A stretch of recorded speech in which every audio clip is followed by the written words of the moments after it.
Hi, my name's Sukumar. I'm a senior at OHS. So I decided to apply freshman year for the science research. I wasn't sure if it was something I wanted to do just because I heard that it was very strenuous, involved a lot of work which I wasn't sure I was capable of, but looking back and in hindsight, I'm super glad I joined, and I'm really proud of the research that I've done and just contributing to the field of ADHD and ADHD diagnosis. So yeah, I'm pretty happy. So I decided to research the sort of unknown symptom of ADHD called hyperfocus, which is not necessarily seen a lot in the scientific literature, so it's underrepresented there. And we don't really know exactly why it happens in people with ADHD. So hyperfocus is sort of counterintuitive to what we normally think of the normal ADHD symptomology, where people who have ADHD can focus really intensely on one activity for long periods of time, and we're not really sure why it happens. So my research sort of hypothesized that two factors, one where a sense of urgency, so a need to finish whatever they were doing, and sort of a semi-challenging situation would help induce a state of hyperfocus. And that males weirdly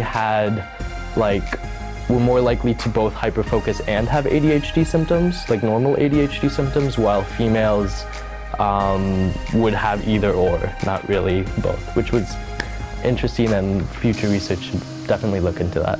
My mentor's name is Dr. Dara Zabalina. She works at the University of Arkansas, and as a student who works at home on their project, so I conducted my research in the high school using high school participants. She doesn't play as big of a role as maybe the traditional lab setting mentor, so her role is more to advise me on how I should write certain results or certain statistics, how best to conduct myself in collecting data, organizing data, things like that. So she's been very helpful in that sense. I joined cross-country freshman year, and I've been going through cross-country winter and spring track throughout my 4 years here.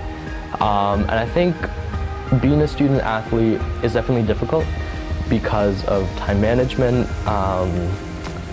and lower energy and stuff like that. But I think it's super important actually, because it's definitely helped me grow as a person who used to not be very good at managing my time, or so I have a good analogy for it.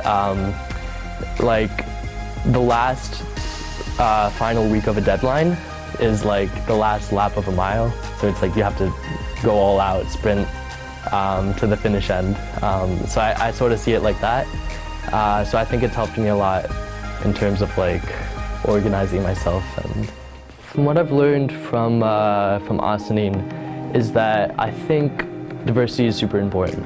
I think a lot of people will say that about Ossining because we are such a diverse community, but I think it's super important to have a wide variety of people with not only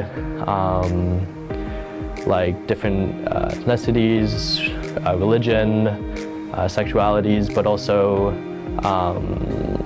different ideas about politics or different ideas about whatever it may be, just because you can get such a wide variety of information and be able to better form your own opinion. So I think that's been super useful for me, especially attending Ossining High School. So I'm not entirely sure what I want to do in terms of post high school plans, but I do want to study architecture in college because I've always been sort of interested in building and using my hands. So I hope to pursue that. But I'm not exactly sure where I'll end up, but I'll see how it goes. So I applied to UPenn Early Decision. Then I've also applied to Binghamton, Northeastern, Northwestern, Cornell, University of Virginia, so yeah, hopefully one of those works out. So pride in all that we are probably means, for me at least, work hard at everything you do, have pride in everything you do. Don't go through life just sort of, oh, I guess I have to do that, I guess I have to do that. Really take advantage of the opportunities available and work hard at them.